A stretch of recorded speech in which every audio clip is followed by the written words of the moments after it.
Welcome back to the deep dive. This is where we uh, really crack open the sources you share with us and try to pull out the core insights. Mm, Today, we're jumping into some materials that lay out a really fascinating idea.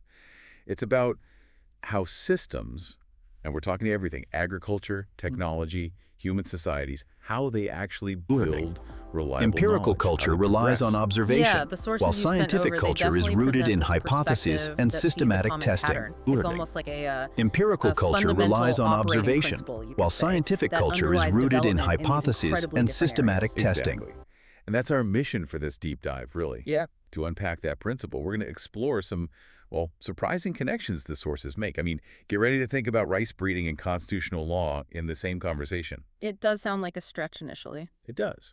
But the goal is to understand what Learning. separates systems Empirical that just, culture relies on exist observation, from while those that scientific truly culture is thrive and rooted move in forward. hypotheses It's about and spotting systematic those kind of testing. aha moments where insights from maybe unexpected places shed light on something pretty fundamental about how things work. Okay. So to start, the sources draw a very clear line, a distinction between what they call experience culture and scientific Learning. culture. Right? Experience Empirical culture culture that's relies built on purely observation, on, while well, scientific culture is accumulative rooted in outcomes, isn't it? hypotheses On lived and experience. This is systematic how we've always testing. done it, and it seems to work. Mm. But the sources really highlight a critical limitation there. It's often based on pretty limited examples, maybe just one case, maybe a few. It's actually really difficult to pull out universal, reliable rules or patterns from that kind of thing. You know, There's just a lot of inherent Learning. uncertainty. And what's Empirical really culture compelling, I think, relies is on how they observation, frame scientific while culture scientific as culture is emerging from rooted that in experience hypotheses culture. and Yeah. systematic But the key testing. difference, the jump, is that scientific culture actively challenges that uncertainty. It Oh. doesn't just accept the outcome. It digs in, tries to understand the cause behind the experience. Okay. It aims to verify its truth in a way that, can be reproduced and predicted. So it's not enough just to have the experience. You have to sort of interrogate it. The sources use a great example, actually, from rice breeding. Mhm. If you want to know which of two rice varieties yields more, Right. in experience culture, you might just plant them side by side, see what happens. One field, one season, that's it. Precisely. But scientific culture, it demands rigor. To reliably compare those yields, you need to control as many variables you possibly can. Same soil, same fertilizer, planting density, harvest time. You're creating consistent conditions. Okay, yeah. And because even then there's natural variation, you absolutely need repetition. You have to do this comparison multiple times across different fields, maybe different seasons, to really isolate the true difference between those varieties. That's the whole pursuit of reliable, predictable results. That makes perfect sense.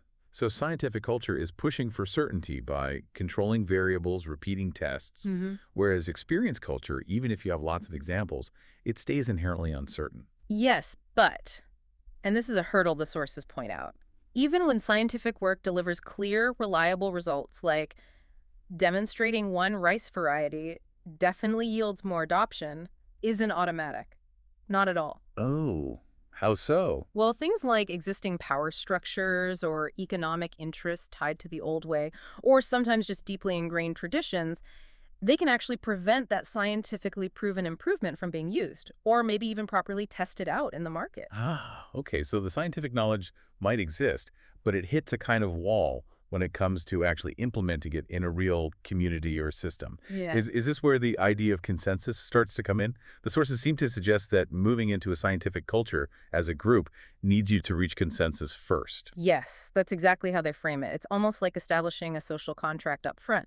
So in that rice example, it's about agreeing on the goal for the new variety. Maybe it's high yield and a specific taste before you launch into all that intensive breeding work. Right, you need to know what you're aiming for. If you don't agree on the target, even brilliant scientific breeding might just produce something nobody actually wants or uses in the end. And the sources definitely acknowledge that building that kind of consensus is incredibly difficult, right? Yeah. Learning. Especially beyond really Empirical simple culture agreements. relies on Contracts have observation, loopholes, while scientific intentions culture can is be rooted in ambiguous. hypotheses and This systematic lack of a testing. clear shared agreement is presented as a major obstacle for a community really trying to operate in a scientific mode. And this challenge, this difficulty, leads directly to a core concept the material introduces.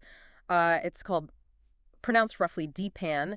It translates literally as something like base plate or foundation. DPAN, foundation. The idea is maybe instead of trying to build that initial consensus from scratch every single time, especially on complex systems, maybe you can borrow or adopt a sort that already has some level of proven value, some existing consensus around it. host, speaker, speaker. Okay, that's interesting. So how would that apply back to the rice example then? Well, the sources suggest that in rice breeding, you might take a variety that already has established market consensus. Maybe it's the most popular taste, or it commands the highest price, or it just has a long history of acceptance. You take its genome as the source. Got it. So it's the established, agreed-upon starting point. And the strategy isn't to throw it out. It's upgrading this foundation. Exactly right. The author explicitly sees their own molecular breeding work as doing just that, making targeted scientific upgrades to an existing proven genetic ore. It's building upon something that already holds value and acceptance, and they argue that's the path to successful development and adoption. Okay, here's where the idea makes a leap that I personally found really surprising, but also quite powerful. The sources take this an upgrading concept and apply it directly to, well, to human societies and political systems.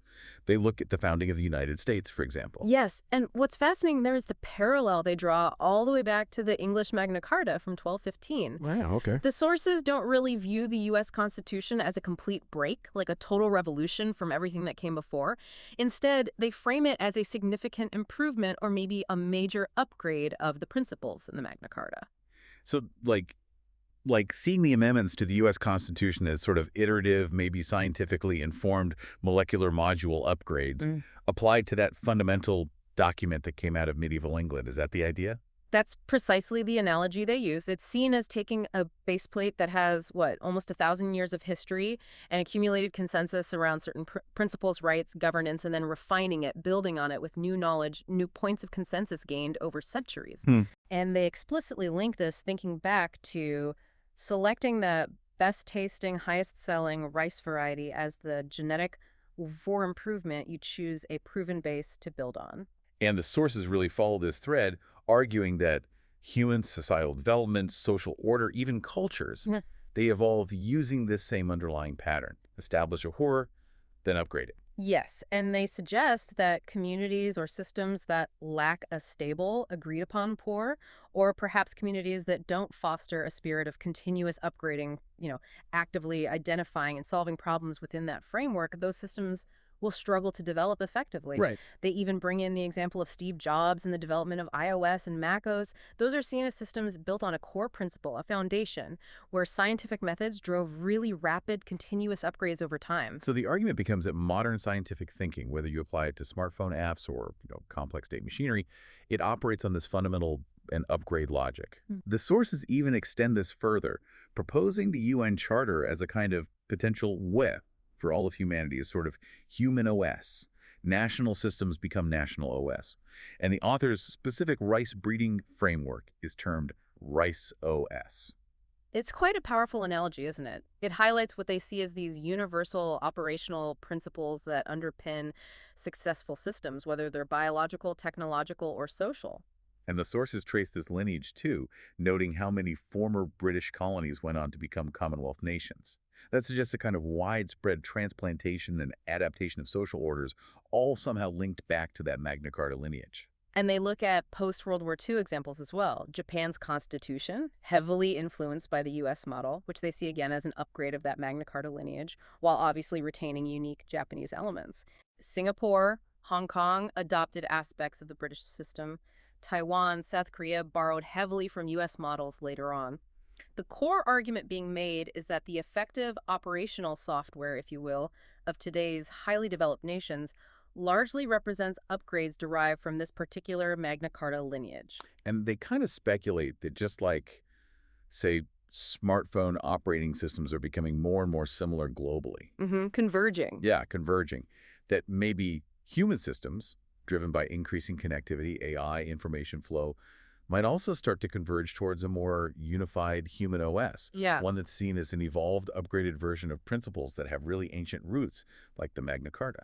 And the material really concludes by emphasizing that these institutional systems used by developed nations today, they aren't arbitrary. They represent a huge accumulation of human wisdom and experience distilled into structures over time. Whether it's the nearly 800-year legacy of the Magna Carta itself or its modern upgrades in constitutions like the U.S. and Japanese ones, these systems embody a tested path. And this is presented as the crucial path forward for any community that's aiming to progress. The sources argue pretty directly that regardless of whether a community is currently operating mainly in that experience culture, Right. the fastest way to reach the scientific culture stage is to quickly establish its institutional system, its instem. Which brings us to a very direct point the sources make. Progress requires focusing on reason, on cause and effect, and adopting proven methods. And the most efficient way to do this for a whole system is often to borrow or adopt the best existing model as your base plate, and then just focus all your energy on continuous upgrading from there. Right. And they make a point of noting these successful blueprints, unlike, say, patented technology, are essentially out there, free for anyone to use and adapt. The sources even include a pretty sharp warning, actually. In an age where information is so accessible, where truth can be maybe more easily verified than ever before, communities that insist on figuring everything out from scratch, they use that Chinese idiom, feeling for stones to cross the river. Grouping in the dark, essentially. Yeah, when established bridges already exist, they risk becoming outdated, maybe even irrelevant. And what's compelling about their argument here, I think, is the focus on how experienced communities often lack the necessary consensus or maybe the framework for rational cause and effect debate. Okay. This makes borrowing from globally proven models like that Magna Carta lineage or the U.S.-Japanese constitutional models the most pragmatic and, they argue, effective path forward. And then once that fundamental framework, that will is in place, the sources argue that's when the real work begins, unleashing the collective wisdom of the people to find and solve problems within that established framework. Exactly. Giving people agency and identifying issues, holding the system accountable, proposing solutions. That's how the state machinery becomes dynamic and efficient. It is the continuous upgrading process. So the core progression outlined in these sources really is move from that uncertain experience culture to a reliable scientific culture. Yeah. How?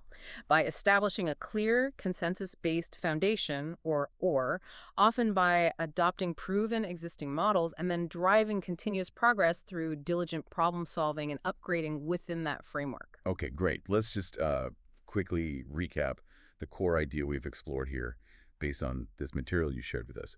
We've looked at how the sources make a really sharp distinction between, well, unreliable experience culture and rigorous scientific culture, and how establishing a stable foundation, that concept based on some kind of consensus and then relentlessly upgrading it, is presented as the key driver, really, of development across incredibly diverse systems. Yeah, we saw how the sources draw these quite striking parallels. Everything from using a historically successful rice variety as a genetic car for breeding improvements to the way modern operating systems like iOS seem to evolve layer by layer. And perhaps most powerfully, how they view the Magna Carta's centuries-long influence and its upgrades in modern constitutions like those of the US and Japan through exactly the same lens. And connecting this back to you, our listener, understanding this perspective, this framework, it really can shift how you look at historical progress, how you see societal structures forming, and even how technology evolves day to day. It offers a pretty compelling way to think about both stability and change in any complex system. Which leaves us, I think, with a final thought to maybe take away and ponder, one that extends this framework right into our present moment. If progress, as these sources argue so strongly, really depends on establishing and continually upgrading these foundational consensus principles, what are the essential principles humanity needs to agree upon now to effectively tackle the massive global challenges we're facing today? That's a big question. It is, and maybe even harder. How do we actually cultivate the kind of consensus and that spirit of continuous upgrading that's needed on a truly global scale?